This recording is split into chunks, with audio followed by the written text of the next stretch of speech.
Dominant Protector. Credit to the author. 581 hanggang 70. Ang mga pangalan po na nandito ay galing sa mga name generator.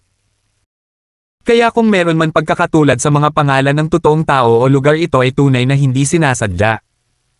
Nilinaw ang mga hindi pagkakaunawaan. Biglang tumahimik si Willa, dahan-dahan niyang itinago ang kanyang telepono, naka-poker face at nanatiling tahimik. Siya. Anong sabi niya? Nagsisimula ng magpanik si Josephine, at ang mga paro-paro ay tumatama sa ilalim ng kanyang tiyan, nananabik pa ring nakatitig kay Willa. Terence. Si Willa ay kumilos ng mahabang mukha, nag-aalala siyang may sakit at nagmamadali siya ngayon. OMG. Nag-init ang puso ni Josephine at namula ang mukha. Ginawa mo. Sinasadya mo yan. Huwag mo na akong takutin ulit ng ganyan. Matapos tingnan ang tuwang-tuwa na mukha ng kanyang ina, kinumpirma niya na sinadya iyon ni Willa. Medyo malayo si Willa nang tawagan niya si Terence, kaya kahit na nakita siya ni Josephine ay hindi niya siya naririnig. Gayunpaman, ang kanyang ina ay nakatayo sa tabi ni Willa, kaya natural na naririnig niya ang lahat mula sa tawag. Josephine, parang mahal ka pa ni Terence. Sabi ko, may hindi pagkakaintindihan ba kayo? Si Willa ay medyo kalmado, alam niya na si Terence ay hindi nababaliw para lamang sa palabas, ito ay mula sa kaibuturan ng kanyang puso. Si Terence ay palaging kalmado at inayos ang kanyang kalmado, ngunit sa sandaling iyon, tila nawala siya at labis na kinakabahan habang tumatawag. Hindi kaya nababaliw si Terence dahil kay Josephine.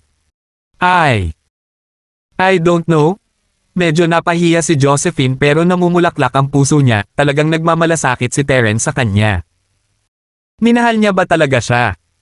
Kahit na pumangit ang mukha niya, sumusugod pa rin siya. Ngunit, ano ang mayroon kay Trixie kung gayon? Naguguluhan ang puso ni Josephine, hindi niya alam kung dahil ba iyon sa mukha niya, ngunit tumanggi siyang magpatuloy sa kanyang iniisip. Yeah, Josephine, I can see Terence still loves you very much, why not I talk to him and ask him about his girlfriend? Let's see what exactly she's after and ask Terence again. Nagpatuloy si Mrs. Duran, narinig ko na para sa maraming marangal na bahay, ang kasal ay hindi palaging isang kasiyasyang karanasan, sila ay konektado lamang dahil sa negosyo. Karaniwan, ang kanilang mga tunay na manliligaw ay nasa labas ng bahay, ang kanilang asawa ay magiging isang palabas lamang para sa pamilya. Kung si Terence ay nagkakaroon ng parehong issue, narito ang iyong pagkakataon, Josephine. Huwag kang magsalita ng kalokohan. Halos gumaling na ang wasak na puso ni Josephine, kaya kahit naglalako ang kanyang ina ay okay lang sa kanya.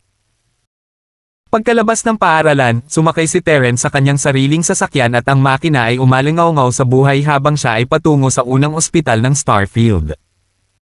In the meantime, he made phone call to Fatty Boy. Fatty Boy, nakabalik ka na ba? Kakabalik ko lang, papunta na ako sa kumpanya namin, iniisip ang conference para sa bago naming produkto. Mahigit 10 milyon na ang benta namin ngayon. Masayang sabi ni Fatty Boy. Nakuha nila ang napakaraming order sa loob lamang ng isang araw. Siyempre, ang mga order ay karamihan ay mula sa mga bahay na dumalo sa auction, sila ang unang nakaalam tungkol sa kanilang mga produkto pagkatapos ng lahat. May dala ka bang gamot para sa pinsala? Kumuha ka ng isa para sa akin at ipadala ito sa unang ospital ng Starfield, pangalawang block, silid 512. Bilasan mo, nag-alinlangan si Terence at idinagdag, ikuha mo rin ako ng isang bote ng mga pampawala ng sakit. Kasalukuyang mas produce ang injury medicine kaya maraming sample si Fatty Boy pero hindi pa nai-introduce ang painkillers kaya konti lang ang samples niya. Tungkol naman sa special edition of the injury medicine, wala pa rin itong stock dahil kababalik lang ni Terence sa Starfield kaya wala pa siyang oras para gumawa ng isa. Gayunpaman, ang special edition injury medicine ay hindi pa kailangan dahil bago ang pinsala ni Josephine, ang isang normal na bersyon ay higit pa sa sapat upang magkaroon ng parehong epekto. Sa katunayan, ang unang ospital ng Starfield ay naglapat din ng Miracle Doctor Kang's Golden Creation sa kanilang mga pasyente, ngunit ang punto ay ang gamot ay hindi para sa mga karaniwang tao, hindi nila kayang bayaran ang presyo at limitado ang stock.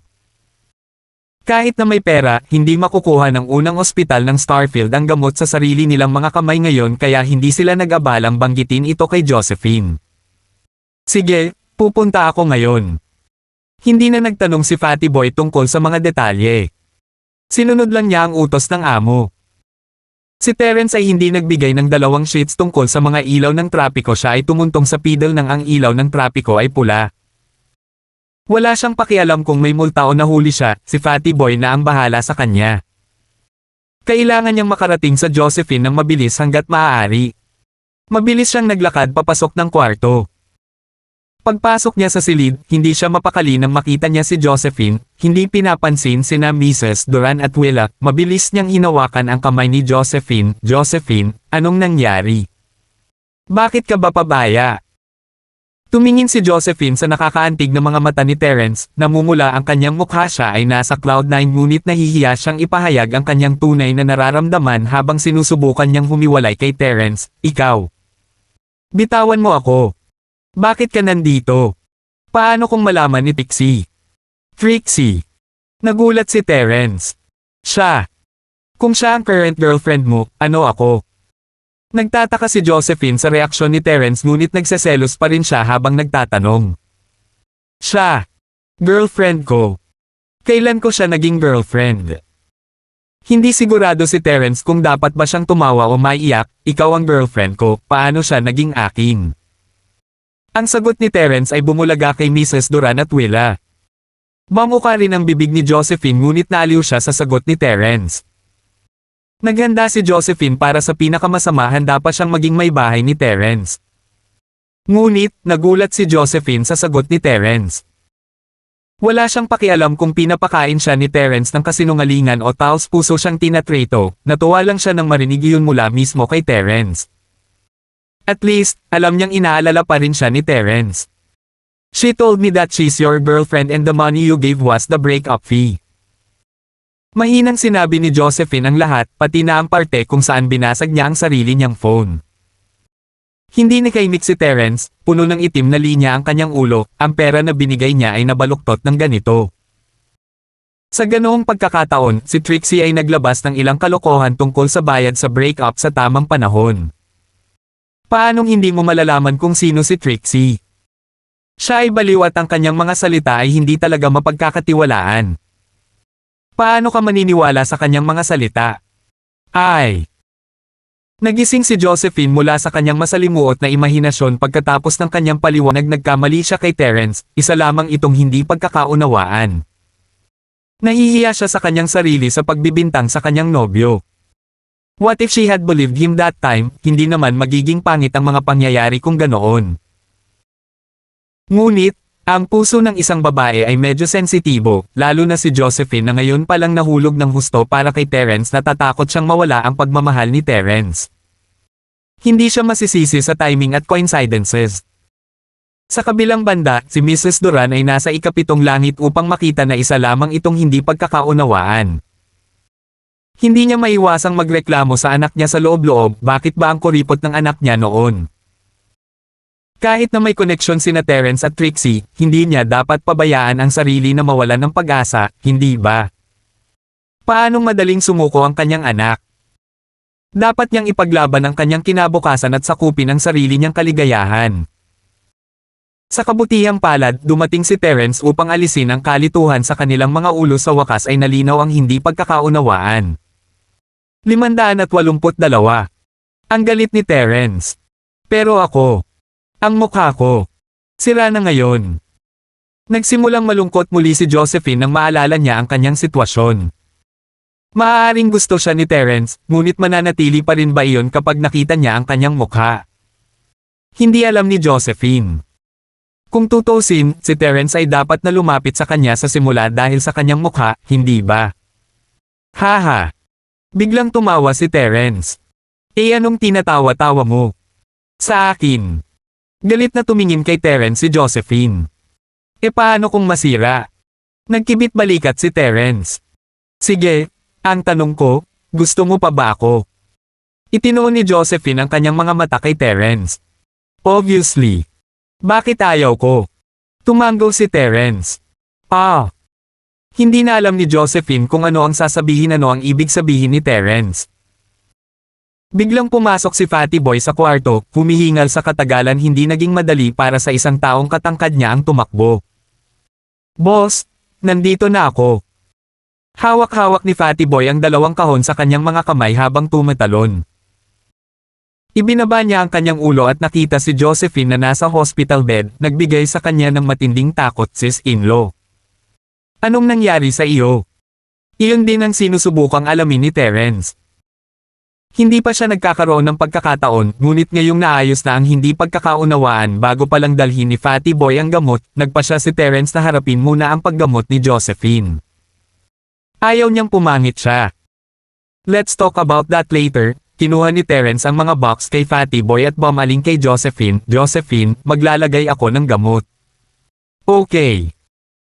Tumango si Josephine nang hindi man lang nag-iisip tungkol dito, ang buong isip niya ay malambot at matamis, at alam niya talaga na hinding-hindi siya sasaktan ni Terence. Makikipagtulungan siya sa kanya sa anumang bagay.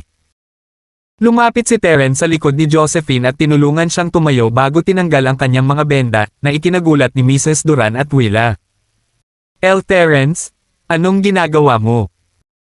Hindi alam ni Mrs. Duran kung ano ang pinaplano ni Terence, tinatanggal niya ang mga benda sa ganoong paraan.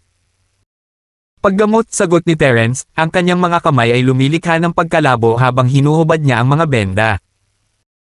Maaaring nahawakan niya ang pinsala ng bahagya si Josephine, na lumikha ng pagsimangot sa kanyang mukha. Sa noo ni Josephine ay may nakakatakot na sugat, ito ay sarado, ngunit nakakatakot pa rin. Nakaramdam ng kirot si Terence sa kanyang puso. Bakit naging pabaya ang dalaga?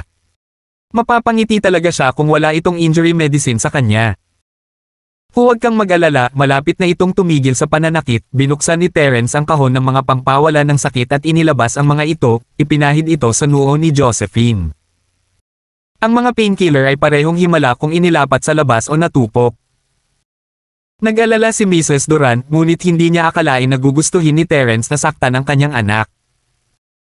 Sa kabila ng hindi alam kung ano ang kanyang ginagawa, hinayaan ni Mrs. Duran si Terence na magpatuloy sa kanyang ginagawa. Kung talagang hindi niya ito gusto, hahayaan na lang niya ito, bakit ba pumunta sa una? Si Willa, sa kabilang banda, ay higit na binubuo. Naalala niya ang nakakagulat na pagpapakita ng acupuncture ni Terence noong kasama nila si Fen sa ospital. Sinabi sa kanya ni Josephine na alam din niya ang gamot, kaya ang ginagawa ngayon ni Terence ay tiyak na paggamot. Nang mailapat na ang gamot, nalaman ni Josephine na wala ng sakit sa kanyang noo, na ikinagulat niya. Tumingin siya kay Terence, natula. Mabilis na inilabas ni Terence ang tahi sa kanyang noo, at bumukas ang sugat, umaagos ang sariwang dugo. Hindi nagpanik kahit kaunti, mabilis na inilapat ni Terence ang injury medicine at pinahinto ang dugo. Nang matapos ang pamilyar na pamamaraan, muling binalot ni Terence ang mga benda at ngumiti kay Josephine. "Sige, hindi mo na kailangang mag-alala na masiraan ka ng loob." Karaniwang hindi siya mag-abala sa paggamit ng painkiller kumpara sa assassin na si Kitty, o kahit kay Terence mismo ang ganitong uri ng sugat ay walang dapat alalahanin, sapat na ang injury medicine. Ngunit si Josephine ay hindi nakatanggap ng anumang personal na pagsasanay, ang sakit na tulad nito ay mahirap para sa kanya. "Ano? Ayoko." Nawala ng salita si Josephine, nahirapan siyang paniwalaan. "Ayaw mo?" Tumango si Terence, "Ito ang unang linya ng gamot ng kumpanya ko, injury medicine. Ito ay may parehong epekto sa Golden Creation Medicine ni Miracle Dr. Kang." Hindi pinaniwalaan ni Mrs. Duran si Terence noong una, ngunit naalis ng paliwanag ang kanyang mga pagdududa. Ang Miracle Dr. Kang ay isang pangalan na alam nilang lahat, at ang gamot na binanggit niya ay isang napakalimitadong produkto, isang himalang gamot na halos imposibleng makuha. Narinig niya na mabilis itong makapaghilom ng mga sugat at hindi mag-iiwan ng anumang peklat. Haha! Binitawan ni Josephine ang lahat ng pasanin sa kanyang puso at naramdaman ang kanyang sarili na lalo pang umiibig. Being his girlfriend really was the best, hindi na niya kailangang mag-alala tungkol sa pagpapapangit. Kung nagsimula itong sumakit o pumipintig, uminom ka lang ng kaunti nitong pampawala ng sakit, sabi ni Terence habang iniaabot ang painkiller kay Mrs. Duran. Sapat na ang isang gabi bago mo tanggalin ang mga benda. Ang bilis naman. Ang isip ni Mrs. Duran ay nagsimulang gumawa ng isang bagay sa panahon ng kanyang sorpresa. Terence, ang iyong Uncle Duran ay nabali rin ang kanyang mga binti, posible bang hayaan siyang gumaling ng mas mabilis? Si Uncle Duran din. Tumigil si Terence, medyo naging solemn na ang kanyang mukha. Noong una ay naisip niya na ang pinsala ni Josephine ay isang aksidente, kaya habang nasasaktan siya na makita siyang ganito, hindi niya ito masyadong inisip. Ngunit nasugatan din si Josiah. Nagsimulang isipin ni Terence na may nangyari, lalo na noong sinabi ni Mrs. Duran na nabali ang mga binti ni Josiah. Anong nangyari? Bakit nasugatan sina Josephine at Uncle Duran? Ito. Ganito.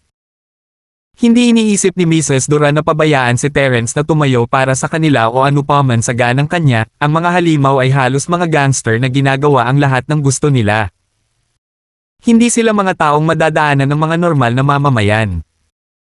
Sinabi lang niya kay Terence dahil nawasak ang kanilang bahay kailangan niya ng tulong nito. Kung hindi, saan sila dapat nakatira mula ngayon? Wala siyang itinago habang kinuwento niya kay Terence ang nangyari, kasama na ang kasakiman niya nang hingin niya ang tindahan. Kung tutuusin, dapat may nagdulot ng trahedyang ito. Ang mukha ni Terence ay nagdilim ng maraming kulay, ang nakakatakot na galit sa loob niya ay halata sa kanyang mukha. Ang mga taong ito ay lumampas sa kanyang ilalim, at itinuro ni Terence ang lahat ng galit na ito kay Master Bing. Fatty Boy, sino itong Irving? Lumingon si Terence kay Fatty Boy na napansin ang karahasan sa mga mata ni Terence sa kabila ng kalmado sa kanyang boses. 583. Welcoming Ceremony. Boss, itong si Irving ay isang young master na sikat sa ating lungsod, napaka-misteryoso ng background ng kanyang pamilya, at narinig ko iyon ay dahil may kinalaman siya sa mga nakatagong bahay na marangal. Si Coldin Starfield, mismo, ay nasa ilalim niya. Mabilis na nagpaliwanag si Fatty Boy, nag-aalala na si Terence ay magmadali sa mga bagay-bagay. Basta daw anak, pero walang patunay. Ano ang isang nakatagong bahay na marangal? Hindi gaanong pinansin ni Terence ang sinabi ni Fatty Boy noon. Ang isang nakatagong bahay na marangal ay higit pa sa 4 na malalaking bahay na maharlika at ang 5 maliliit na maharlikang bahay. Walang nakakaalam ng mga pangalan ng mga bahay na ito, maliban kay House York, na sinasabi ng mga tao na bahagi ng mga nakatagong bahay. Sinasabi nila na ang bahay York ay maaaring isang tagong bahay mismo, maliban kung inilagay lamang nila ang kanilang sarili sa bukas. Seryosong sabi ni Fatty Boy. Ngunit ang mga nakatagong noble house ay mas malakas kaysa sa normal na noble house, kaya bihira silang makialam sa mga gawain ng mundo. Okay. Tumango si Terence, hindi na kailangan ang lahat ng iyon, sabihin mo lang sa akin kung nasaan si Irving. Huminto si Fatty Boy at walang magawang naunawaan na pinatibay na ni Terence ang kanyang puso sa pagpunta kay Irving. Si Irving ay nagtatag ng Irving Real Estate Company sa Starfield, at ang Irving Tower ay katatapos lang sa pagtatayo nito. Ang pagpaplano ni Irving sa paghuhos ng isang seremonya ng pagtanggap sa harap ng tore, at marami siyang inimbitahang malalaking pangalan. Ako mismo, ay nakatanggap din ng imbitasyon. Welcoming ceremony. Malamig na tumawa si Terence, Fatty Boy, tulungan mo akong maghanda ng mga demolisher at trenching machine. Bibisitahin namin si Master Bing.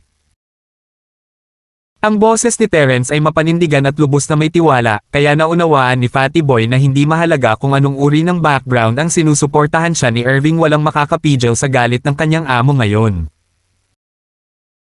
Napagpasyahan din ni Fatty Boy na sasali siya sa kasong ito bilang tagasunod ng kanyang amo, natural lang ito pagkatapos niyang ipanggako ang kanyang buhay sa pagsunod kay Terence. Hindi mahalaga kung ano ang nakatagong bahay na marangal na kinaroroonan ni Irving. Oo, Ginoo. Si Fatty Boy ay orihinal na kasangkot sa industriya ng real estate sa unang lugar, at natural na mayroon siyang makinarya tulad ng mga demolisher na naka-standby.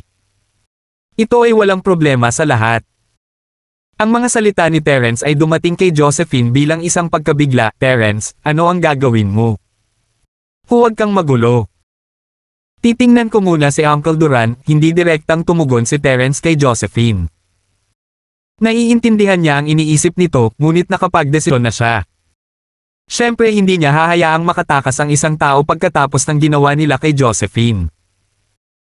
Ang pagpapalihis ni Terence ay nagpasigurado lamang kay Josephine sa kanyang mga intensyon.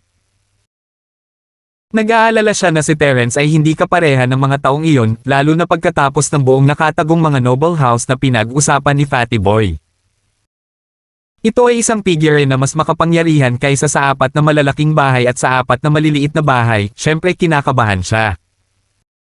Ngayong hindi na siya pumangit, gusto lang niyang makasama si Terence ng mapayapa, ayaw niyang masangkot siya sa gulo. Terence. Kahit gumalaw siya, mas nakatutok si Josephine sa kaligtasan ni Terence. Ano ang gagawin niya kung may mangyari sa kanya? Bahagyang ngumiti si Terence, dapat naisip niya kung ano ang mangyayari bago niya gawin ito sa iyo. Huwag kang pumatay ng sinuman.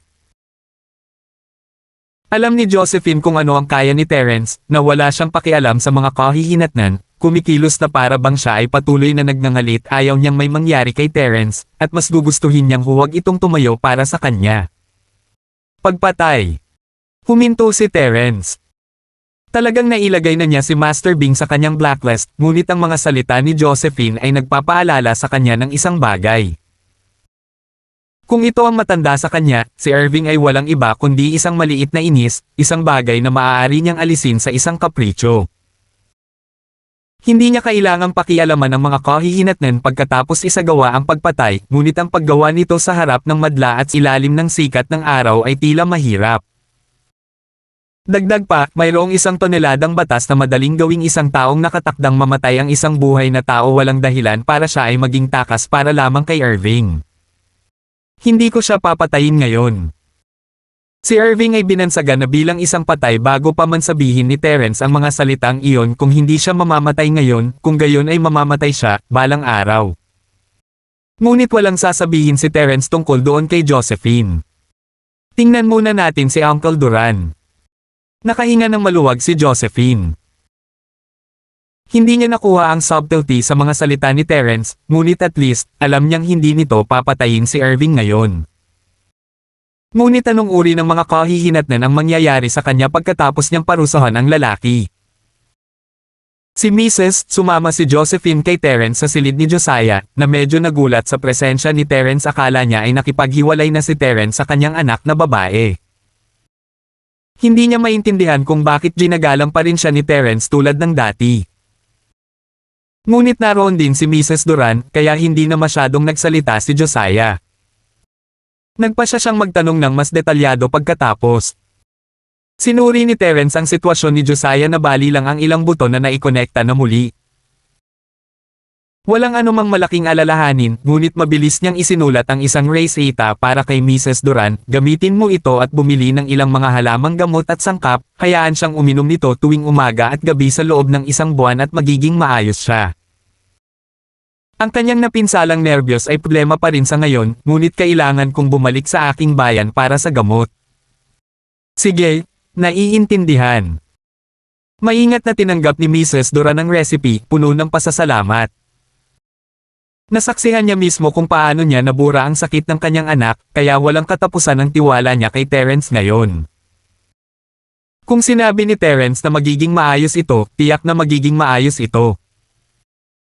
Pagkatapos magpaalam, umalis si Terence sa ospital habang ang kanyang mukha ay dumilim sa segundo. Hindi alam ni Terence kung ano ang mga nakatagong maharlikang bahay na ito, ngunit hindi niya naalala na natakot siya sa sinuman noon, kahit saang bahay sila nanggaling. Nagpa siya siyang harapin muna si Irving bago ang anumang bagay. Boss, handa na ang mga makina, at nakipag-ugnayan na rin ako sa demolition team. May magandang ideya si Fatty Boy kung ano ang balak ni Terence. Tumanggaw si Terence, kailan magsisimula ang seremonya? Tonight at 6, sagot ni Fatty Boy. Oh, nagsimula na. Fair na, sabi ni Terence, pagkatapos tingnan ang oras sa kanyang telepono. Sumakay si Fatty Boy sa rundown na van ni Terence sa halip na ang sarili niyang kotse ang gumanap bilang isang navigator. Para naman sa demolition team at sa mga makina, tinawag na niya silang naka-standby malapit sa tower. Ang hindi kaaya-ayang mula kaninang umaga ay itinulak sa likod ng isip ni Irving. Pakiramdam niya ay nakakaawa ang isang makalangit na batang babae na mawala ang kanyang kagandahan ng ganoon, ngunit ang isang bagay na iyon ay hindi magre-resulta sa pagkawala ng kanyang interes. Sa ganang kanya, ang mga barbaro sa mga slum ay walang pinagkaiba sa mga langgam. Maaalis niya ang mga ito nang walang anumang problema, ngunit mayroon siyang mas mahalagang bagay na dapat asikasuhin ngayon ay ang malaking araw ng Irving Real Estate Company. Maaaring mahiwaga ang pagkakakilanlan ni Irving, ngunit naunawaan ng lahat ng makapangyarihang tao sa Starfield na ang taong ito ay may napakalakas na bahay na sumusuporta sa kanya, lalo na kapag ang isang lalaking tulad ni Coldy ay gumaganap bilang kanyang tagasunod. Marami sa mga kalahok sa seremonyang ito ang lahat ay dumating upang magbigay galang. 854. Kabilang sa mga taong naruroon ay sina Jerwin at Tyson, kasama ang mga inapo ng 5 maliliit na marangal na bahay. Ang 4 na magagandang bahay ay hindi nakabase malapit sa junction area at hindi nakarating sa event. Kahit na isang batang son mula sa isa sa mga dakilang bahay pamilya Son ay dumalo. Si Chester ay nasa lugar din ng Starfield, ngunit kalalabas lang ng kanyang lolo na si Elder Wollington sa ospital kaya kinailangan muna niyang asikasuhin iyon. Ngunit kahit na gayon, ang mga taong ito lamang ay sapat na upang bigyan ng seremonya. Si Jerwin Ann, Tyson, at ang mga tao mula sa 5 maliliit na bahay, kasama ang taong mula sa House Son, ay may napakalawak na koneksyon sa lipunan, at nagresulta iyon sa pagdadala nila ng maraming tao. Ang malaking bulwagan ng Irving Hotel ay puno ng enerhiya. Tumayo si Irving sa entablado at itinaas ang isang mataas na toast, labis na nasisiyahan sa kanyang nakikita. Ang mga taong ito ay kumakatawan sa iba't ibang mga kapangyarihan hindi lamang sa Starfield, ngunit maging sa estado nangangahulugan ito na ang kanyang mga plano sa karera sa Starfield ay magiging matagumpay. Salamat sa lahat sa pagpunta sa opening ceremony ng Irving Real Estate Company. Hayaan mong ihandog ko sa inyo itong toast, let us celebrate tonight. Sabi ni Irving habang itinataas ang kanyang tasa, pumunta tayong lahat sa Irving Tower para sa opening event pagkatapos ng toast. Itinaas din ng mga bisita ang kanilang baso at uminom sa toast ni Irving ng isang malakas na tunog ang nagpasindek sa lahat, isang malakas na dagindong ang sumunod at nagsimulang manginig ang lupa. May sumigaw, bumagsak ang tore, gumuho. Tumingin si Irving sa direksyon ng tunog at tumingin sa labas upang makita ang Irving Tower na gumuguho at napapalibutan ng maraming bulldozer at trenching machine. Ipinagpatuloy nila ang kanilang mapanirang landas patungo sa mga pasilidad sa paligid ng tore, kasama ang parking lot at forest park. Ito ay isang magulong-gulo. Ilang saglit lang bago tuluyang nasira ang skyscraper. Dilat na dilat ang mga mata ni Irving na parang nakakita ng multo, bigla siyang nagising at napagtanto na may gum iba sa kanyang tore. Wala na siyang pakialam sa mga bisita. Sa ilang mabibilis na hakbang, pinalabas niya ang hotel kasama ang masonering Uncle Zoo na pulgada sa likuran niya. Si Terence ay nakatayo sa pagitan ng tore at ng hotel, ang kanyang malamig na mga mata ay nanunood habang ang tanawin ay naging patag.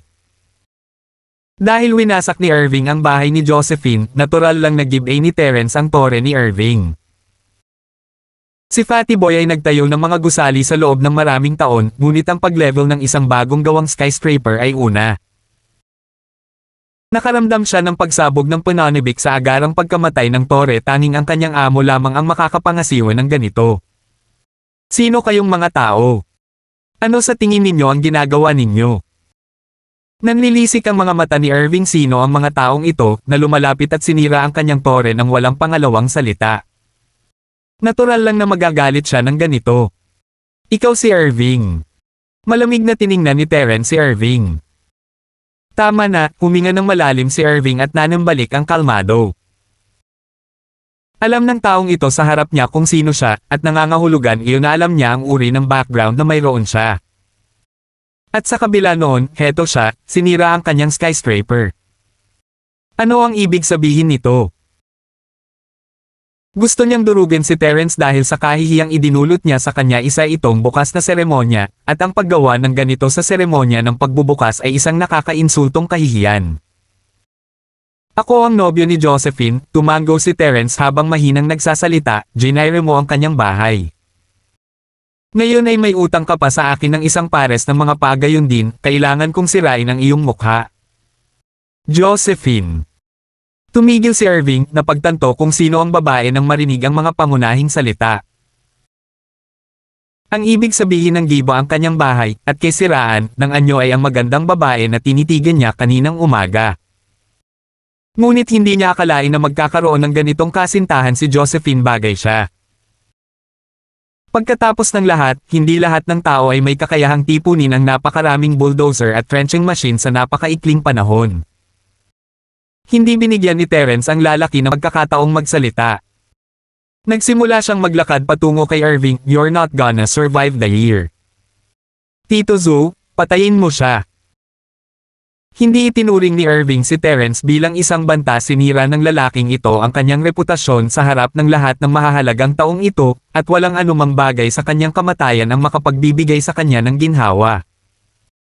Hindi na niya maiangat ang ulo niya simula ngayon kung hindi man lang niya ito magagawa. Tungkol sa mga kahihinatnan ng pagpatay kay Terence, walang dapat ipag-alala si Irving. Alam ng lahat ng naruroon kung sino siya, at hinding-hindi nila gagawin ang isang bagay tulad ng pag-uulat sa kanya sa pulisya. In the first place, hindi rin naman mabubuting tao ang mga tao dito. Malabong magsumbong sila sa kanya. Hindi pinakinggan ni Terence si Irving habang patuloy itong naglalakad patungo sa kanya. Isang mabilis na palad ang nagmula kay Uncle Zoo, at isang saglit na intensity ang sumilay sa mga mata ni Terence habang tinatanggap niya ang palad gamit ang kanyang palad. Isang dumadagindong na tunog ang pumutok, at si Uncle Zoo ay sumuray-suray ng ilang hakbang, ang dugo ay tumalsik mula sa kanyang bibig habang ang kanyang paghinga ay nagyelo. Hindi makapaniwalang itinaas niya ang kanyang mga mata habang nakatitig sa lalaking nasa harapan niya, isa itong Mystic Class Master. Mystic Class ang lalaking ito. Hanam, nagpatuloy si Terence sa paglalakad patungo kay Irving. Si Irving ay hindi makapaniwala na iintindihan niya kung anong uri ng lakas ang taglay ni Uncle Zoo. Siya ay isang maagang yugto ng mistiko. Ito ay bihira sa mga bahay, at dahil sa ini-spoil siya ng kanyang ama kaya niya itinalaga si Tio Zoo sa kanya. Ngunit ang isang master na tulad ni Uncle Zoo ay umuubo ng dugo pagkatapos lamang ng isang galaw mula kay Terence. Paano naging posible iyon? Ang batang ito ay hindi maaaring mas matanda sa 20 taong gulang. Gustong itapon ni Uncle Zoo ang sarili sa harap ni Irving, ngunit ang palad na kinuha niya kay Terence ay talagang nagdulot sa kanya ng internal damage. Hindi pa siya nakakabawi ng kanyang paghinga, at hindi man lang makapagsalita, lalo pa sa paggalaw. Tuluyang napalitan ng takot si Irving. Kahit gaano siya kangas, hindi siya tanga. Ang taong makakapagpabalik kay Tio Zoo na pasuray-suray ay isang halimaw na kailangan niyang takasan, gaano man ito kaiya. With that, tumalikod siya at nagsimulang tumakbo. Si Terence ay nakatayo sa kanyang harapan. "Iwanan mo ang iyong mga binti," mahinahong sabi ni Terence. "I'm a son of House Hale. You can't do this." Inilabas ni Irving ang kanyang katayuan bilang huling depensa, "Ang aking ama ay si Glade." "Sino si Glade?" "Hindi mo siya kilala. Kapatid ni Kelso Hale." Ang kanyang kamay ay humampas sa ulo ni Irving na nagpangiti sa kanyang mukha at natatakpan ng dugo ang kanyang buong mukha. Ang sugat ay agad na tinago ng pula. Ang isang sampal mula kay Terence ay hindi isang bagay na dapat guluhin. Si Irving ay agad na nahimete pagkatapos bumagsak sa lupa. Siya ay nagising sa susunod na sandali, gayunpaman, dahil ang malutong, piercing kirot ng mga buto sa kanyang mga binti na bali ang gumising sa kanya. Nawalan siya ng malay matapos marinig ang kaluskos. May ibang gustong gawin si Terence nang maramdaman niyang bumigat ang kanyang katawan. Huminga siya ng malalim para suportahan ang sarili niyang timbang. 585. "Oh, Lil Lee. May problema ba?" Medyo malalim na boses ang nagtatanong, na pagmamayari ng lalaking binanggit ni Irving, si Glade, ang master ng House Hale. Sa likod niya ay ang matanda sa pamilya, ang dahilan din kung bakit hindi basta-basta tatanggapin ni Glade si Irving bilang kanyang bastard son. "Boss, grabe." Inatake si Master Bing, nasugatan ang mukha at bali ang mga binti. Nagkasugat din si Uncle Zook at nahulog ang Irving Tower. Ani Coldy, hindi maitago ang gulat sa mukha. Sinalubong siya ng katahimikan sa kabilang dulo na sinundan ng isang tulalang boses. Ano iyon? Nabali ang mga paa ni Bing at nasugatan si Mr. Zhu. Hindi yun posible, si Mr. Zhu ay isang maagang yugto ng Mystic Class, isang pambihira. Ayos ka lang ba? Si Master Bing ay hindi basta-basta tatawid sa isang tao na ganoon, hindi ba? Napaawang ang bibig niya sa gulat. Inaasahan niya na si Uncle Zhu ay isang napakalakas na tao bilang direktang tagapagtanggol ni Master Bing kung tutuusin. Hindi siya bibigyan ng master na mas mahina kaysa sa 2 goldens na natanggap ni Coldy, iyon ay isang katiyakan. Ngunit ang marinig ito ng direkta mula kay Glade ay naging mas nakakagulat, si Uncle Zhu ay isang mestiko. Isang mestiko na nasugatan ng husto ng isang palad ni Terence. Isang mestiko na nahirapang tumayo pagkatapos ng isang pag-atake. Ano noon si Terence? Mas malakas ba siya kaysa sa early phase Mystic Class? Ibigay mo sa akin ang telepono, kakausapin ko si Master. Itinuloy ni Uncle Zhu ang kanyang panloob na lakas at inayos ang kanyang lakas, nananambalik ang ilang pisikal na tibay sa proseso. Patakot na inabot sa kanya ni Coldy ang telepono sa puntong ito, maniniwala lang si Glade kung si Uncle Zhu mismo ang nagsabi nito. Si Coldy mismo ay hindi lubos na kumbinsido na ang isang 19 na taong gulang na batang tulad ni Terence ay maaaring talunin si Uncle Zhu, iyon ay magiging kaguluhan. Wala na bang halaga ang mystics? Mr. Zhu. Ako si Glade Hale, ano ang sitwasyon mo? Hindi pa rin makapaniwala si Glade na si Uncle Zhu ay nasugatan, ito ay hindi maarak. Paano nagawang makatagpo ni Irving ang isang kalaban na ganoon pagkaraan lang ng ilang araw sa Starfield? Ang isang master na may kakayahang saktan ng isang mestiko ay maaaring isa lamang sa mga matandang umutot na nagtagol ng kanilang mga sarili palayo sa lahat ng pagkakasangkot sa mundo, mga taong nais lamang na ituloy ang mas mataas na lakas. Hindi nila guguluhin ang kanilang sarili sa pakikialam sa mga bagay na tulad nito. Master, ako po may 2 araw pa ako. Ang mga sugat ay panloob, mangyaring iligtas ni Sumaowang ang aking buhay. Napakahina ng boses ni Uncle Zhu. Kung walang espesyal na gamot, walang sapat na purong chi sa buong natural na mundo para gumaling ako. Ano? Sa wakas ay naniwala si Glade kay Coldy, sa puntong ito si Uncle Zhu ay nasugatan, at ito ay kritikal. Ang pagkarinig na maaari pa siyang magtagal ng 2 pang araw, gayunpaman, ay nagbigay ng kaginhawaan kay Glade. Hanggat makakabawi siya mula rito, ayos lang. Si Uncle Zhu ay lampas lamang ng kaunti sa 40 kung tutuusin, at isa siya sa mga master sa sambahayan na may pinakamataas na potensyal na makapasok sa Earth Class. Sayang talaga kung mamatay siya ng ganito, lalo na kung dahil sa anak niyang bastos. Maging ang kanyang posisyon bilang amo ng bahay ay malalagay din sa banta. Huminga ng malalim si Glade, kumusta si Bing? Walang nagbabanta sa buhay, ngunit mayroon siyang 2 belang paa at pumangit ang mukha. Kung personal na pumunta rito si Sumaowang, dapat walang permanenteng bagay. Sabi ni Tito Zhu. Ipapahatid ko agad si Sumaowang doon. Isa pa, gusto kong maintindihan ang buong kwento ng nangyari. Ang ibig sabihin ng Sumaowang ay Harry ng medisina, ngunit hindi ko alam kung iyon ang kanyang pangalan o kung ito ay isang titulo sa sandaling ito. Mas maganda kung ipapaliwanag ito ni Coldy, hindi masyadong alam ni Uncle Zhu ang buong kwento, siya lang ang namamahala sa proteksyon ni Master Bing, at hindi kailanman nag-aalala tungkol sa kumpanya o sa uri. Dahil dito, hindi pa rin niya naiintindihan kung paano nagawang asar ni Master Bing ang maling tao.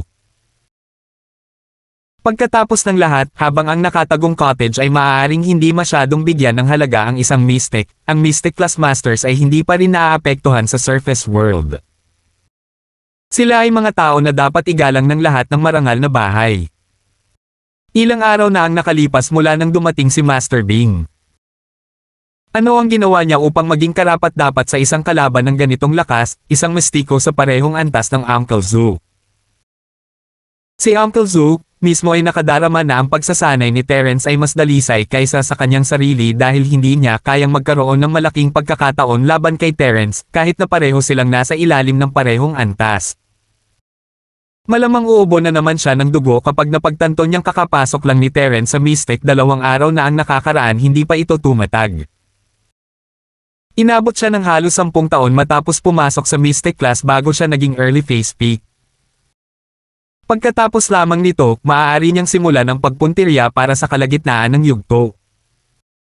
Kinuha ni Coldy ang telepono na mas naayos na ngayon matapos mapagtanto na parehong maayos sina Uncle Zo at Master Bing sa ngayon. Nagsimula siya sa mga plano ni Irving sa mga slums, kung paano niya nakita ang kasintahan ni Terence, hanggang sa kung paano niya giniba ang bahay nito at nasugatan sina Josephine at Josiah. Dumating si Terence para sa kanyang paghihiganti. Natural, si Coldy, mismo, ay may personal na galit kay Terence. Si Terence ang dahilan ng pagkamatay ng kanyang 2 gintong amo. Hindi pa siya nakakatanggap ng mga bagong masters bilang kapalit kahit hanggang ngayon, at hindi na rin niya kayang dalhin ang sarili niya sa parehong paraan ng maglakad-lakad pa siya. Malalagay kaya siya sa ganitong sitwasyon kung hindi dahil kay Terence? Ang pinaka-ikinagalit niya ay ang katotohanan na ang Pablo Industries ay magiging bahagi ng negosyo ni Master Bing kung hindi dahil kay Terence. Kung alam niya na ang lahat ng iyon ay mangyayari, hindi niya sana tinulungan si Gerald na magbayad para sa mga pondo at magtayo ng bagong punong tanggapan para sa Irving Real Estate Company sa unang lugar. At kaya nagdagdag si Coldy ng ilang karagdagang impormasyon pagkatapos ng kanyang paliwanag. Boss, ang 2 gininto ang Panginoon na mayroon ako noon ay namatay din sa ilalim ng mga kamay ng batang ito. Hindi natin siya maaaring palayain. Kung hindi dahil sa kanya, ang kumpanya ng real estate na inihandaan namin para kay Master Bing ay matagal nang nasa kamay natin, malamang nakasama ng Pablo Industries na nasa ilalim din natin ng kontrol, at ngayon ay nakaharang na siya at ang anak na ito. Nasugatan si Master Bing at Uncle Zo, may dapat tayong gawin tungkol dito. Inakala ni Coldy na ang impormasyon ay magagalit kay Glade, ngunit ang lalaki ay kalmado lamang at ang kanyang boses, mapurol, nang magsalita siya, itong si Terence. Layuan muna natin siya sa ngayon. Papuntahin ko muna si Sumaowang doon, kikilos tayo pagkatapos nating magkaroon ng karagdagang impormasyon tungkol sa kanya. Sa sobrang asar niya, hindi tanga si Glade. Si Terence ay isang taong may kakayahang saktan si Uncle Zo. Sa madaling salita, siya ay higit sa mystic level. Ngunit ano ang ibig sabihin para sa isang batang lalaki na mas bata sa 20 ay maging isang mystic master? Hindi binili ni Glade na nakuha ni Terence ang lakas na iyon sa pamamagitan lamang ng pagsasanay at pagsisikap. Pagkatapos ng lahat, kahit na ang mga nakatagong marangal na bahay tulad niya ay nagbuhos ng kanilang pinakamahalagang mapagkukunan sa pag-aalaga ng isang master. Pabayaan na lamang ang 4 na malalaking bahay at ang 5 maliliit, wala sa kanila ang may mistiko na Panginoon na wala pang 20 taong gulang. 586. At kaya, napaka-posible na si Terence ay may napakalakas na maharlikang bahay na sumusuporta sa kanya saang bahay lang siya galing. Upang makitungo kay Terence, kailangan niyang tiyakin na naiintindihan niya kung sino ang kanyang kinakaharap. Kung siya ay kikilos ng walang ingat at aalisin na lang si Terence, ang mga bagay-bagay ay magiging napakaasim kung ang kanyang mga hula tungkol sa nakatagong pamilya ni Terence ay magiging totoo. Kung talagang siya ay isang master na inaalagaan ng isang nakatagong bahay, hindi katakataka kung itinulak nila ang lahat ng pagsasaalang-alang at lumaban ng todo laban sa kanyang sariling bahay. Mystic sa 20. Ang potensyal doon ay walang hanggan. Ang batang lalaki ay maaaring makapasok sa klase ng lupa o maging isang master ng klase sa langit. Ang bahay na kinabibilangan ni Terence ay mawawala ng bait kung papatayin lang siya ng mga Hale. Ngunit may posibilidad pa rin na sinuwerte si Terence. Marahil ay kumain siya ng ilang miracle pill, o marahil ay nagtagumpay siya sa isang hindi sinasadyang pangyayari. Kung ganoon nga ang kaso, ang pagpatay kay Terence ang pinakamainam na solusyon. Masyadong malaking banta ang pagpapanatili sa kanya na mabuhay ng mas matagal. Iyon ang unang pagkakataon na narinig ni Coldy ang master na gumamit ng ganoong tono, ngunit normal na tumugon siya pagkatapos ng maikling paghinto. Sige, naiintindihan. Dumating ang ambulansya, at tinulungan ni Coldy sina Uncle Zo at Master Bing na makarating muna sa ospital sa mga simpleng pamamaraang medikal. Pagkatapos ay nasa kay Sumawang ang personal na lumapit sa kanila ng maayos. Ibinaba ni Glade ang kanyang telepono at bumantong hininga. Ilang sandali pa, mayo siya at mabilis na naglakad palabas ng kwarto niya, seryoso ang mukha habang patungo sa isang solong villa. Young Master, dumating ka na. Isang matandang lalaki ang biglang lumitaw nang makarating si Glade sa pintuan. Ang kanyang mga salita ay magalang, ngunit walang palatandaan na papasukin niya si Glade sa villa. Kuya B, narito ako para makita ang aking ama, hindi man lang negatibong reaksyon si Glade, sa halip ay iginagalang ang matanda. Pagkatapos ng lahat, si Elder B ay isa sa ilang mga master sa pamilya Hill, ang kanilang huling linya ng depensa.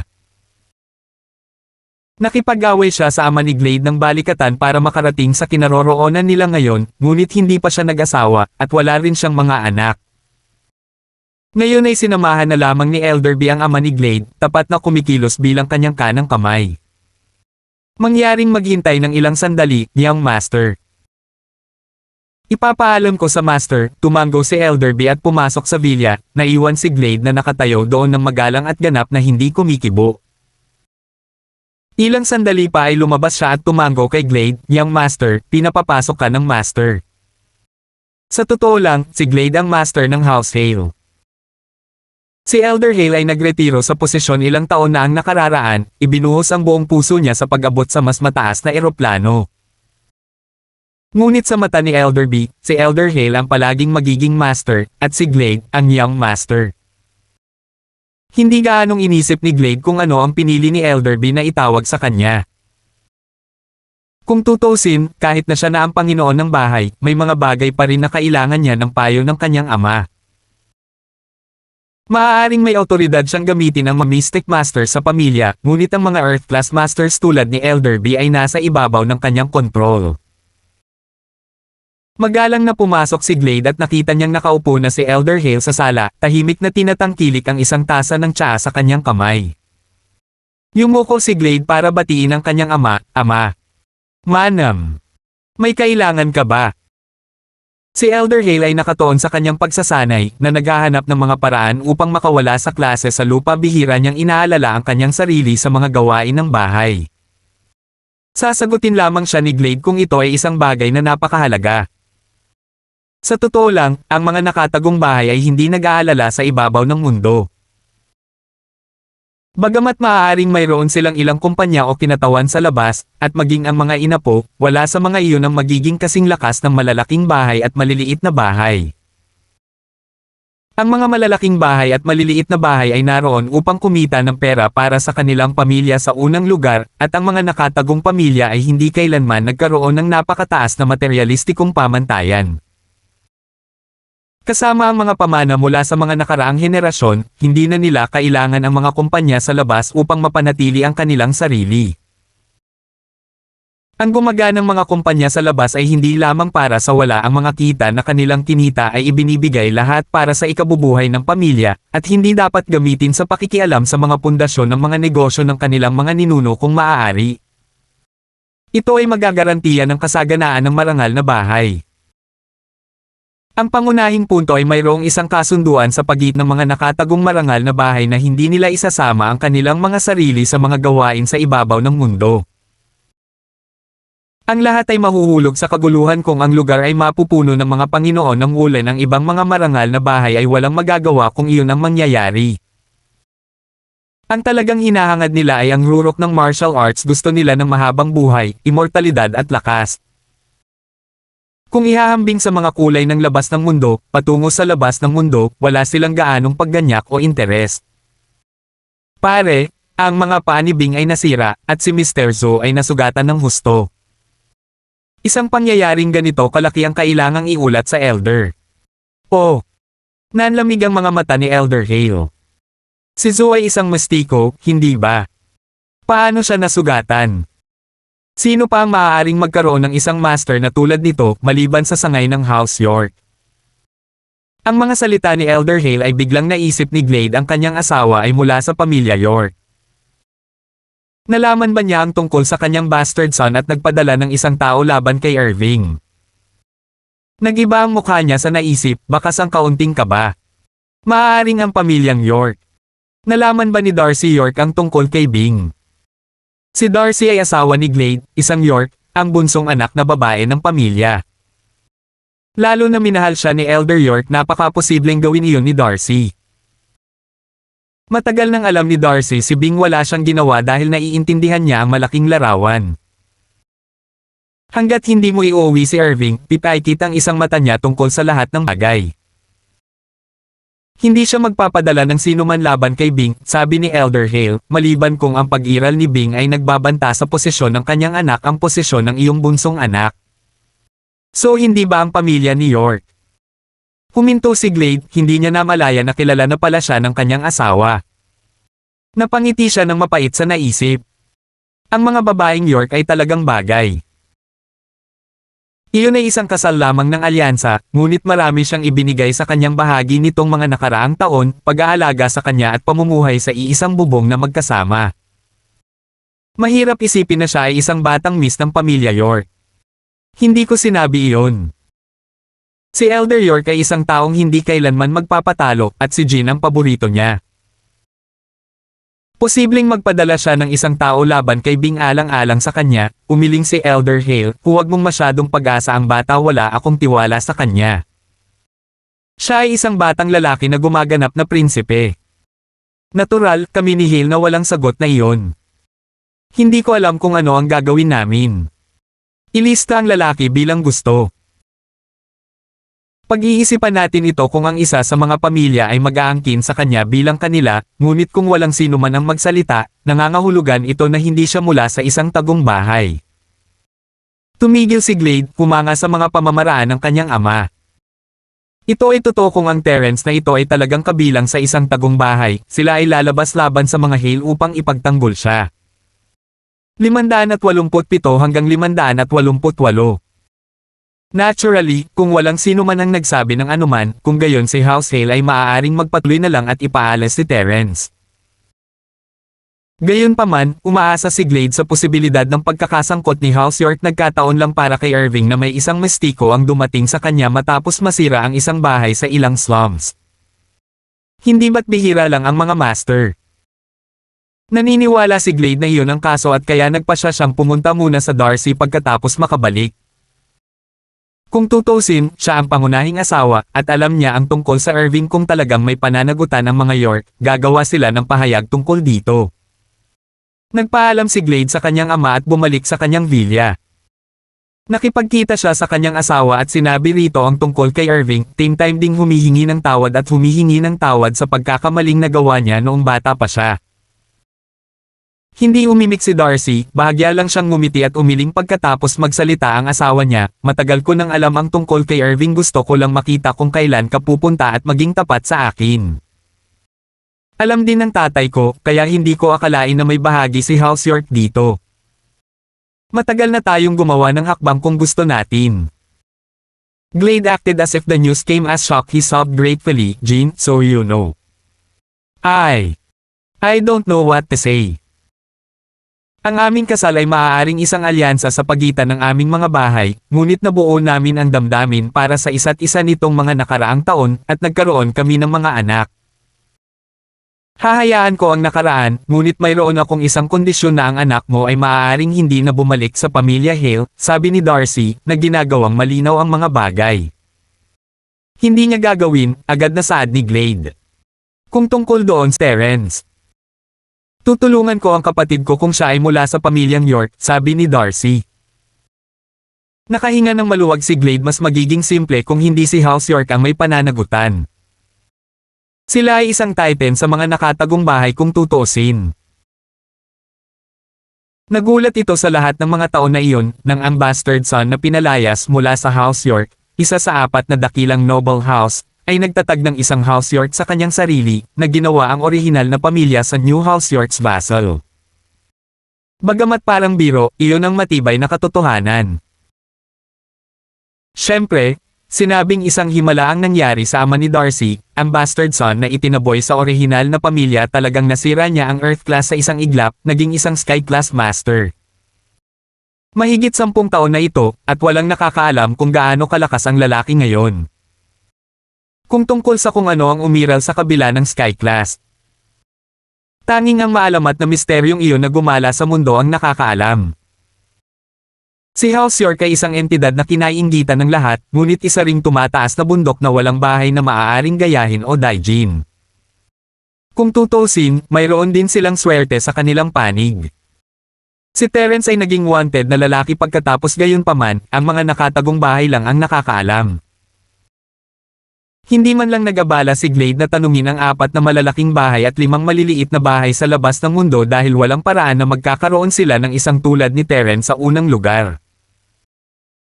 Sa isang lugar sa isang makalangit na setting na may malinaw na tubig, ay isang pares ng mga sinaunang istilong European na istruktura. Isang binibini na may anyong anghel ang nakaupo sa harap ng bintana tila may iginuguhit sa isang drawing board, ang kanyang mga kilay ay paminsan-minsan ay nakakunot ang noo at ang kanyang mga labi ay nakangisi. Mabilis niyang isinara ang drawing board at inayos ang kanyang buhok nang makarinig siya ng mga yabag sa labas ng kanyang bintana. Matapos mabilis na i-neutralize ang kanyang ekspresyon, lumingon siya sa tamang oras upang makita ang pagbukas ng pinto.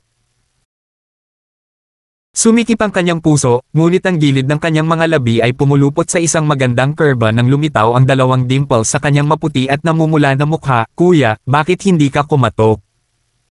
Hey, hindi mo naman nilock yung pinto diba? Isang gwapong batang lalaki ang pumasok sa silid na may malapad na hakbang at may ngiti sa labi.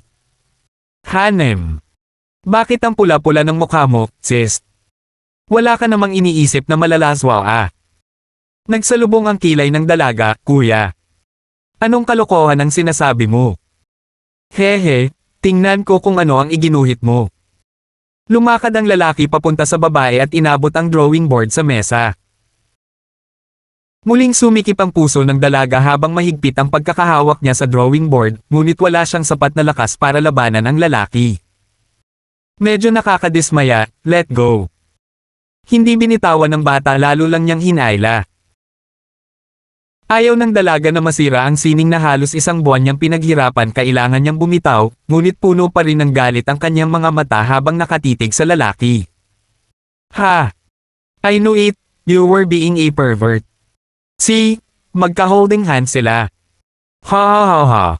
Nagsimulang tumawa ng malakas ang bata. Ibalik mo yan. Inagaw ng dalaga ang drawing mula sa lalaki habang tumatawa ito. Ito ay isang napakapinong pagguhit. Nasa loob nito ang isang babae at isang lalaki na magkahawak kamay habang sila ay masayang tumatakbo sa magandang field. Ang babae ay ang dalaga mismo. Sis, nakatanggap si Dad ng tawag kanina, may binanggit na pangalan. Nakangiting tumingin ang bata sa dalaga. Medyo natense ang dalaga, pero itinago niya ang kanyang emosyon, sino? Anong kinalaman nito sa akin? You don't wanna know. Fine then, I'll leave. Tumalikod na ang bata, naghahanda ng umalis. Kuya, bilasan mo sabihin ano sabi ni Dad. Nagsimulang magpanik ang dalaga habang tinitigan siya ng mata, hindi kita papansinin kung hindi mo sasabihin ngayon. Nakatanggap si Dad ng tawag, I think it was our youngest tita asking if we have a Terence in our York family. Iyon lang ang narinig ko, wala na akong ibang alam. Mabilis na inilabas ng bata ang lahat ng kanyang narinig. Tita. Tumawag siya.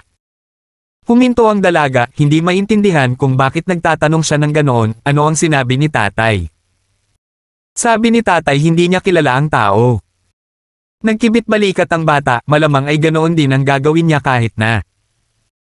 Gustong kunin ng dalaga ang telepono at tawagan kaagad ang kanyang tiyahin, pero magpapagulo lang iyon. Marahan niyang ibinaba ang telepono at mahinang nagsalita, Kuya, tulungan mo ako. Siyempre tutulungan kita, ngumiti ang bata, body ko si Terence, gusto kong maging bayaw ko rin siya. Huwag kang mag-alala, ipaubaya mo sa akin. Kukuha ako ng karagdagang impormasyon. Nakabantay si Fatty Boy sa harap ng pinto ni Terence, kinakabahan. Hindi niya alam kung ano ang nangyari kay Terence, ngunit hindi pa rin naglakas loob na matakpan ang kanyang paggaling sa kanyang mga tanong. Matanda Lay, sino ang nasa loob? Bakit ka ba kinakabahan? Bakit mo pinabalik ang isang estranghero sa bahay namin? Tanong ng asawa ni Fatty Boy na may kakaiba sa mukha habang nakatitig sa pinto. Anong alam mo? Boss ko yun, follower niya ako ngayon. Umirap si Fatty Boy, stop talking so much and ipagluto mo ako ng makakain, gutom na ako. Hindi umimik si Mrs. Lay matapos makita ang nakakatakot na ugali na ibinigay ng kanyang asawa, dali-dali siyang naghanda para sa kanya ng pagkain. Sa totoo lang, nag-aalala siya na baka mamatay sa bahay nila ang taong iniuwi ng kanyang asawa, na umuubo ng dugo. Iyon talaga ang pinakamasama. 588. Natakot si Mrs. Lay na gampanan ng anumang responsibilidad na nagresulta sa pagtatanong niya sa kanyang asawa, ngunit pagkatapos makita ang determinasyon ni Fatty Boy, natural, hindi na siya magboses. Sa totoo lang, medyo matalinong lalaki si Fatty Boy, kaya alam ng kanyang asawa na hindi lang siya magdadala ng estranghero sa gilid ng kanyang buhay ng walang dahilan. Si Fatty Boy ay pabalik-balik sa harap ng silid, at ang kanyang asawa ay mabilis na kumuha sa kanya ng isang mangkok ng mainit na noodles.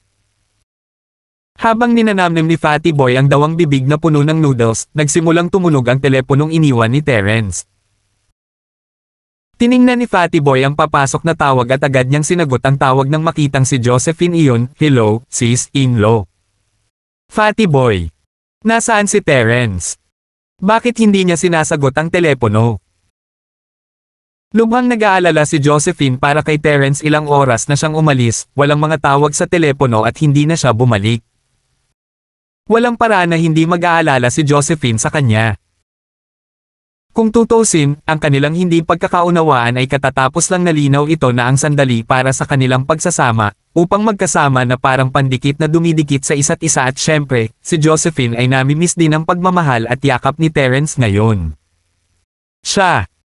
Nagpanik si Fatty Boy. Okay lang si boss, medyo pagod lang siya at nagpapahinga. Nagulat si Josephine, nakita niyang kakaiba ang dahilan. "Fatty Boy, tell me, how's Terence now?" Get him to answer the phone. "Sis-in-law, pagod lang talaga si boss, kailangan niya ng pahinga." Ayaw magsinungaling ni Fatty Boy kay Josephine, ngunit partikular na binalaan siya ni Terence na huwag magbanggit ng anuman kay Josephine. Nasa mahirap na posisyon si Fatty Boy, hindi niya alam kung paano sasagutin si Josephine. Pagkatapos ng lahat, ang relasyon ni na Josephine at Terence ay espesyal, ang mga normal na dahilan ay hindi magkakaroon ng parehong epekto laban sa kanya. "Fatty Boy, sabihin mo sa akin ngayon. Kung hindi hihilingin ko kay Terence na huwag ng gambling pa." Mabilis na tumibok ang puso ni Josephine habang tinatakot siya nito. Pumikit si Fatty Boy, pinahirapan siya. Sinabihan siya ni Terence na huwag magbanggit ng anuman kay Josephine habang ginagamit ni Josephine si Terence para banta siya. Nawala nito si Fatty Boy. Ito ay isang matigas na mani na basagin, hindi niya alam kung ano ang dapat gawin. Ayos naman siya, in the progress of recovering. Please don't forget that my boss is also a miracle doctor himself. Nasugatan si Terence. Nagulat si Josephine, nasaan na kayo ngayon? Sa bahay ko, huwag kang mag-alala, sis-in-law, madyay gising si Terence nang wala sa oras. Sasabihin ko sa kanya na bumalik sa iyo. Paliwanag ni Fatty Boy. No, I must come now, saan ang bahay mo? Si Josephine ay nababalisa, masama ang pakiramdam niya. Si Terence ay nasugatan dahil sa kanya. Paano mananatili sa ospital si Josephine at hindi siya bibisitahin? Okay then, hindi naman siya kayang tanggihan ni Fatty Boy, di ba? I'll get my wife to pick you up, it'll be safe in the night. Sige, maaaring nasa panganib ang buhay ni Terence. Hindi ito ang panahon para maging magalang si Josephine dahil malugod niyang tinanggap ang alok. My wife is driving a red Porsche with the plate, song A1234A, sabi ni Fatty Boy kay Josephine tungkol sa mga detalye. Ayaw niyang sumakay si Josephine sa maling sasakyan, malaking pagkakamali para sa kanya kung nangyari iyon. Matapos tapusin ang tawag, tinawag ni Fatty Boy ang kanyang asawa, at sinabi sa kanya ang tungkol sa kanyang sitwasyon. Bagamat naghihinala si Mrs. Lay, hindi niya ito tinanong habang minamaneho niya ang kanyang sasakyan patungo sa ospital. Sa ganang kanya, Fatty Boy ay tinatreto ang estranghero sa loob na may mapagbigay na halaga ng paggalang, kailangan niyang maging isang mahalagang tao. Gayunpaman, muling nagring ang telepono pagkaraan ng ilang segundo mula sa Josephine. Nilabas ni Fatty Boy ang telepono at muling tiningnan ang papasok na tawag. Laking gulat niya, ipinakita ang Miss. Sino itong Miss? Natarante si Fatty Boy ngunit para sa kanyang amo na pangalanan ng isang tao na Miss, ang kanyang pagkakakilanlan ay dapat na pinakamahalaga. Kaya naman agad niyang sinagot ang tawag. Terence, saan ka nagpunta? Bakit hindi ka bumabalik ng ganito kagabi? Alam mo bang hinihintay ka na ng tatay ko? Sa normal na mga pangyayari, hindi siya mismo ang tatawag sa telepono ngunit dahil hindi siya ipinaalam ni Terence bago umalis ngayon, natural, hindi siya nasisiyahan.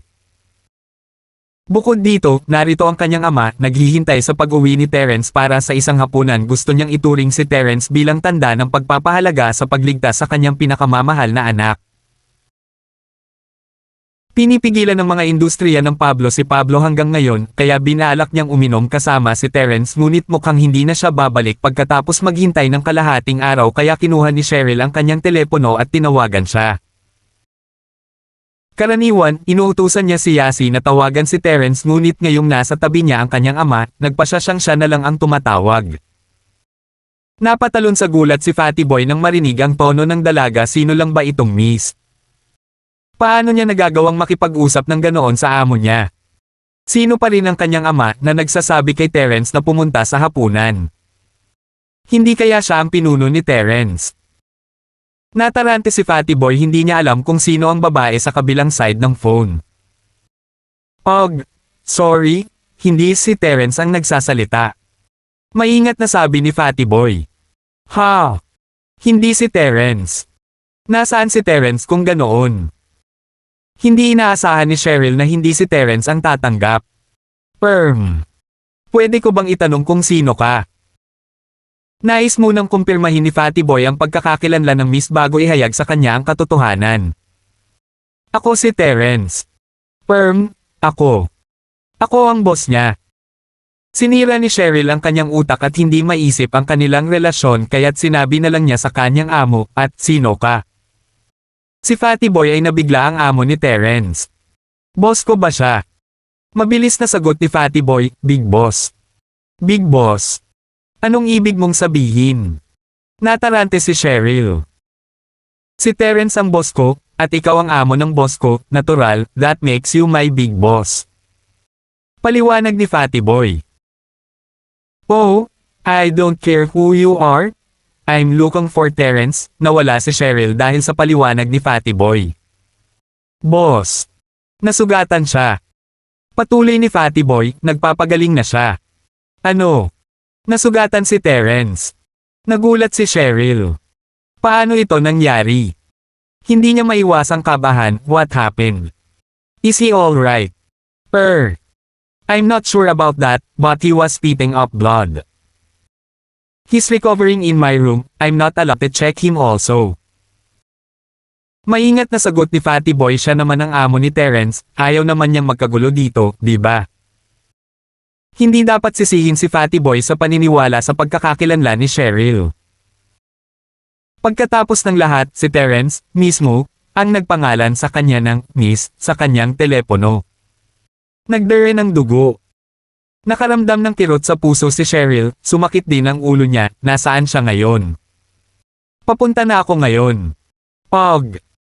Gabing-gabi na, kukuha ako ng sasakyan para sunduin ka. Si Fatty Boy ay hindi na nang ahas na kalagkarin ang mga bagay-bagay kung tutuusin ay siya ang amo ng kanyang amo. May kotse ako. Pinutol ni Cheryl, sabihin mo lang kung nasaan na kayo, dali. Lidshore Residences, A91 Villa. Ibinunyag ni Fatty Boy ang sariling address. 580. Hindi na itinuloy ni Cheryl ang usapan at inend na ang tawag. Si Cheryl ay nababalisa maliban sa kanyang mga magulang at soulmate, si Yasi.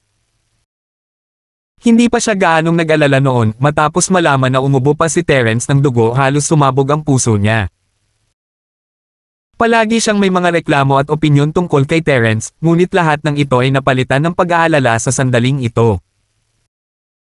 Tatay, nasugatan si Terence, pupuntahan ko siya, hinailan niya si Yasi kasama niya pagkatapos ipaalam sa kanyang ama.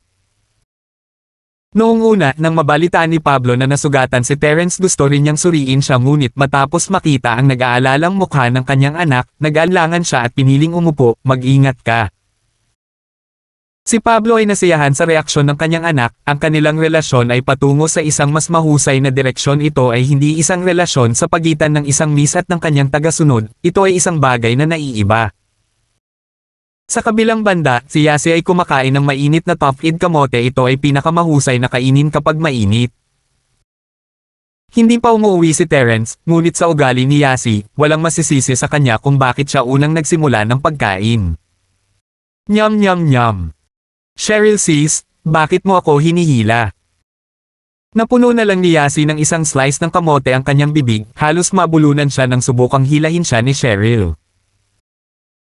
Inilibot ni Cheryl ang kanyang mga mata doon. Si Yasi ay nakaupo sa hapagkainan, nasasarapan sa pagkain, hindi talaga inaalagaan ang kanyang paligid kaya hindi niya alam ang palitan ng impormasyon ni Cheryl at ng kanyang ama. Nasugatan ng kalasag mo bro, hindi ka ba sasama? Pinandilatan ni Cheryl si Shu at naisip, bakit hindi ka tumataba, kumakain ng marami araw-araw? O marahil lahat ng sustansya ay dinala sa kanyang suso. Ang kanyang makulay na hourglass figure ay talagang kaakit-akit. Sasama ako, paano siya nasugatan? Tumalon si Yasi mula sa takot at sinundan si Cheryl sa likod. Hindi ko alam, umiling si Cheryl, pumunta siya sa garahe, pinaandar ang kanyang Audi S5 at nagtungo sa Lidshore Residences.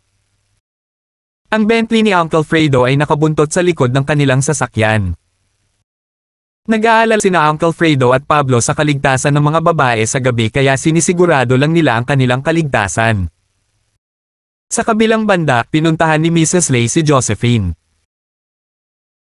Mas matagal bago makarating dito si Josephine dahil may distansya pa sa pagitan ng mga tirahan ng Lidshore at sa unang ospital ng Starfield, ang pabalik-balik ay makakaubos ng maraming oras. Celestino Lay. Nakilala siya ni Cheryl nang pumasok siya sa villa. Maaaring hindi niya kilala ang maraming tao ngunit sinamahan niya ang kanyang ama sa maraming sikat na entrepreneur parties kaya nakilala niya ang ilang kilalang pangalan, isa si Celestino Lay. Bukod pa rito, sa sobrang laki ng kanyang tangkad, mas malaki ang impression sa kanya ni Cheryl. Ikaw. Big boss ka. Kilala mo ako. Nagulat si Fatty Boy, ang pakikisama sa Big Boss ay kapakipakinabang. Ang pangalan ko ay Cheryl, hindi Big Boss, napakahiyang pangalan. Kumunot ang noo ni Cheryl, nasaan si Terence? Tinuro ni Fatty Boy ang isang saradong kwarto, doon sa loob, pero bawal akong pumasok, pinabantayan niya ako sa pinto. Ano lang ang nangyayari? Nag-aalala si Cheryl kay Terence ngunit dahil pinagbawalan ni Terence ang mga tao na pumasok, mas mabuti para sa kanya na huwag pumasok. Sino ang nakakaalam kung guguluhin siya nito at lalala ang kalagayan nito pagkapasok sa silid? Si Fatty Boy ay walang kakayahang itago ang katotohanan. Inihayag niya ang lahat mula sa pagtulong kay Josephine na maghiganti hanggang sa pakikipaglaban sa bodyguard ni Irving. Saga ng kanya, si Cheryl ang amo ni Terence, kaya dapat niyang malaman ang tungkol sa girlfriend ni Terence, hindi ba? Josephine. Narinig ni Cheryl na nasugatan si Terence dahil kay Josephine, hindi siya nasisiyahan, hindi maganda ang pakiramdam niya. Siya ang kanyang kalasag pagkatapos ng lahat, bakit ang kanyang kalasag ay nagpoprotekta sa ibang babae? Nasugatan siya dahil sa paghihiganti rin. Humingi ba siya ng permiso bago gumawa ng ganoong kalokohang bagay? Pinayagan ba siya nitong umalis? Ang punto ay naisip niyang nakipaghiwalay na si Josephine kay Terence. Tumalikod siya at tumingin kay Yasi, Yasi the Spy 007, akala ko ba sinabi mo na break na sila? Pog. Medyo nasar din si Yasi kay Josephine. Lubos na mauunawaan kung nasugatan si Terence dahil kay Cheryl sis ngunit ngayong nasugatan ang kanilang kapatid na kalasag dahil sa ilang hanggal na paghihiganti, naging hindi masaya si Yasi. Napapaut ang bibig niya. Matapos tingnan ang ekspresyon ni Yasi, alam ni Cheryl na malamang na hindi tumpak ang kanyang sauce. Tinitigan niya si Yasi at tumigil sa pagtatanong, lalong hindi komportable ang puso niya. She wanted to check on him pero hindi siya pinayagang pumasok. Ang tanging magagawa niya ay maghintay ng katangahan sa labas ng silid. Si Fatty Boy ay hindi naglakas loob na magpahayag ng kahit ano nang makita niya ang katahimikan ni Cheryl. Tumabi lang siya kay Cheryl at naghihintay sa mga utos nito. Maya-maya, sa labas ng villa, may narinig akong tunog ng sasakyan. Isang batang babae ang lumabas at walang alinlangan, si Josephine. Na-hospital si Josephine bago pumunta rito, suot pa rin niya ang kanyang damit ng pasyente na may mga bendahe na nakasabit sa kanyang noo. Sinundan siya ni Mrs. Lay at Willa. Fatty Boy, kumusta si Terence? Nasaan siya? Sumugod si Josephine kay Fatty Boy at binato ito ng mga tanong. Bagaman nakatayo sa tabi niya sina Cheryl at Yasi, hindi niya namamalayan na iniwan niya sila sa kanyang paningin dahil si Terence lang ang priority niya sa sandaling ito. Hindi pa siya patay. Nang hindi hinintay na ibuka ni Fatty Boy ang kanyang bibig, malamig na nagkibit balikat si Cheryl. Nagalit siya nang makita niya si Josephine. Si Terence ay nasugatan dahil sa babaeng ito, kaya nang makita niya si Josephine hindi niya napigilan ang kanyang galit habang nakatingin ito sa kanya ng may paghamak. Lalo siyang nagalit nang makita niya si Josephine na bumagsak at natamba ang sarili bago makarating sa villa. Kaya lang nakalimutan ni Cheryl na dumating siya sa villa tulad ng ginawa ni Josephine.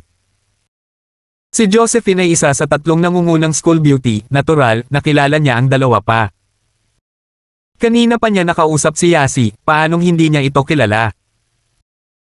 Pero bumangon ang tanong, bakit nasa bahay ni Fatty Boy ang 2 school beauties na ito? 500 po. Besides, both of them actually came for the same reason. Nandito sila dahil kay Terence. Unang nagsimula si Josephine, kayo. Nang bubuksan na sana ni Cheryl ang kanyang bibig, kumandat si Yasi sa kanya at tumayo sa harap ni Cheryl, buong pagmamalaking sinabi, hayaan mong ipakilala kita, ito si Cheryl, siya ang girlfriend ni Shield Bro. Shield Bro? Sino yun? Hindi siya makuha ni Josephine. Shield Bro? Natural, si Terence. Hihi. Tumawa ng tusong si Yasi. Terence. Girlfriend. Nanlaki ang mga mata ni Josephine, naisip niya, si Terence ang boyfriend ko, okay. Kailan niya naging girlfriend si Cheryl? Anong nangyayari? Kung ito ay isang pariralang sinabi ni Trixie, ito ay naiintindihan, ngunit ang mga bagay ay naiiba sa pagkakataong ito ay mula kay Cheryl, sa kanyang sarili, at kay Yasi.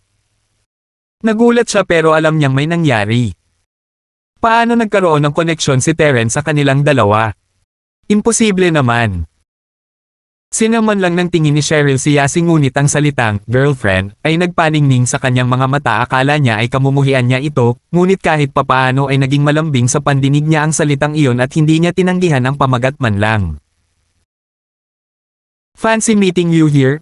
My name is Cheryl and I'm Terence's fiancé, karapatang ari. Magiliw na iniunat ni Cheryl ang kanyang kamay, itinaas ang kanyang ulo ng matikas hanggat maaari at nakatingin sa Josephine na may napakalaking superiority. Sa sandaling ito, ang kanyang kagandahan bilang isang binibining ay pinarami ng infinity. Sa kabilang banda, humanga si Josephine sa presensya ni Cheryl, nakatitig sa kanya ng blanco. Siya ang fiancé ni Terence. Hindi ito matanggap ni Josephine, masyadong mabilis ang lahat para maproseso niya ito, siya ba talaga ang fiancé, karapatang ari ni Terence? Ang pinakasikat na miss sa school, ang precious daughter ni chairman, kamag-anak niya si Terence.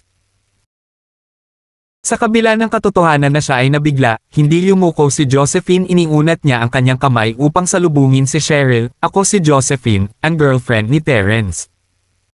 Hindi ko alam na may kasintahan si Terence, sigurado ka ba dyan? Matapos makita ang posisyon ni Cheryl, kalahating naniwala si Josephine sa kanyang mga salita. Kung si Cheryl ay hindi kamag-anak ni Terence, hindi siya mag-abala na pumunta rito.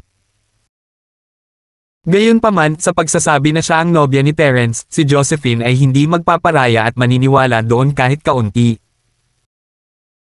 Minsan na siyang nahulog sa bitag ni Trixie, kaya medyo mataas pa rin ang pagiging alerto niya. Hindi na siya basta-basta maniniwalang muli sa mga salita ng iba. Kahit na ang kalaban niya ay ang supercilious na miss, sisingilan pa rin niya ang pag-atake.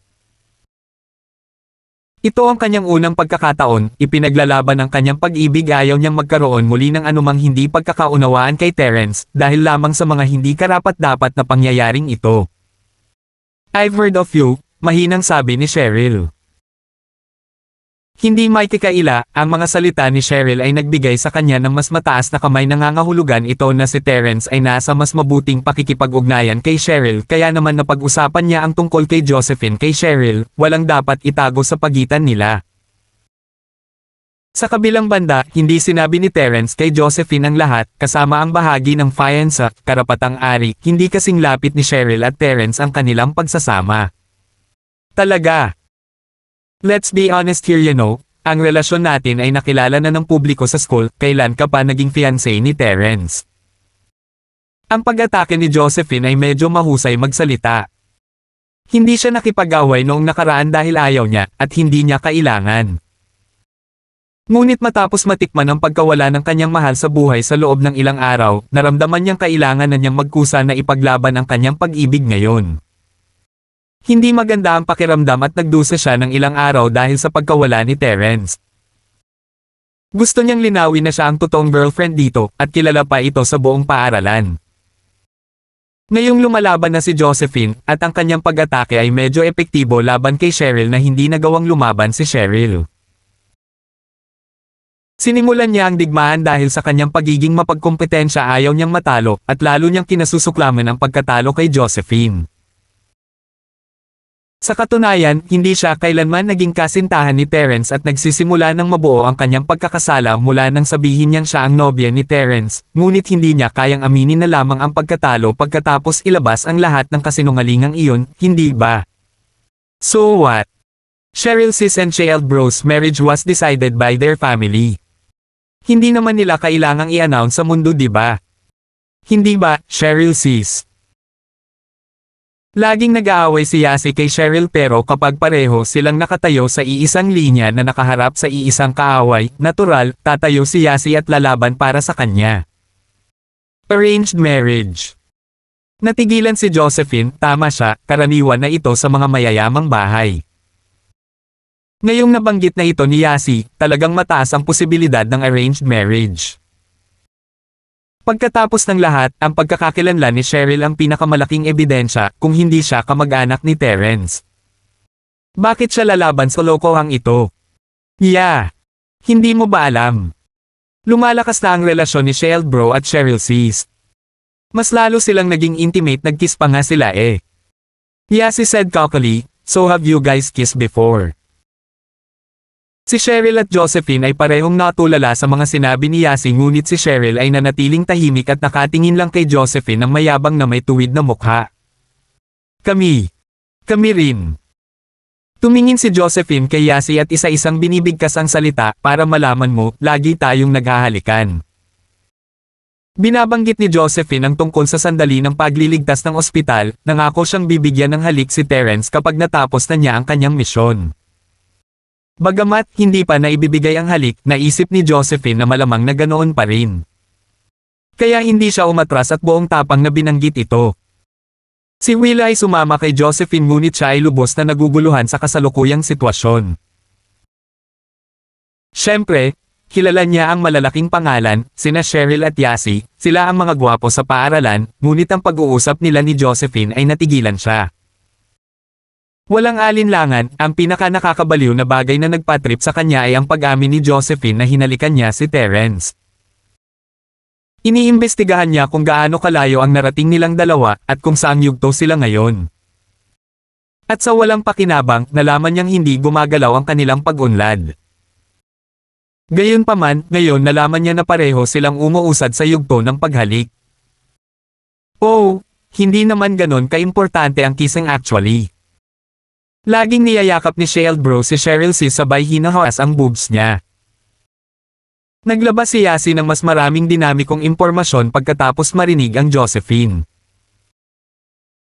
Gustong sabihin ni Cheryl na hindi pa nahawakan ni Terence ang kanyang boobs noon, pero alam niyang ipinaglalaban ni Yasi ang kanyang mukha, kaya nanatili siyang tahimik, as in na parang pumayag siya sa silent acquiescence. Hinawakan din ni Terence ang boobs ko. Nagsisimula ng magpanik si Josephine at itinaas ang kanyang boobs na hindi namamalayan. Tingnan mo, ang aking mga boobs ay mas malaki kaysa sa kanya. I bet ang kanyang mga boobs ay hindi talaga maganda pa rin. Sa normal na mga pangyayari, hinding-hindi hahayaan ni Josephine ang kanyang sarili na maging ganito kabulgar, ngunit pinilit siya nina Cheryl at Yasi, at ang mga salita ay lumabas sa kanyang bibig ng walang pagpipigil sa sarili. Ngunit pagkatapos sabihin ang mga salita, maging si Josephine mismo, ay natigilan. Sinabi ko ba talaga yon? Paano ako magiging walang hiya? Literal niyang ikinukumpara ang kanyang boobs kay Cheryl, kung gaano siya kaiya. Sa kabilang banda, natigilan si Willa, ito ba talaga ang magandang babaeng nakilala ko? Anong nangyari? Iyon ay ganap na baliw. Pareho lang silang nasasaktan. Ang katawan ni Cheryl ay itinuturing na balanse, ngunit ang kanyang boobs ay kulang lang. Iyon ang kanyang mahinang lugar at pinakaayaw niya kapag pinag-uusapan ng mga tao ang kanyang mga kahinaan. Salamat po at sinamahan ninyo ako. Ingat lagi mga master.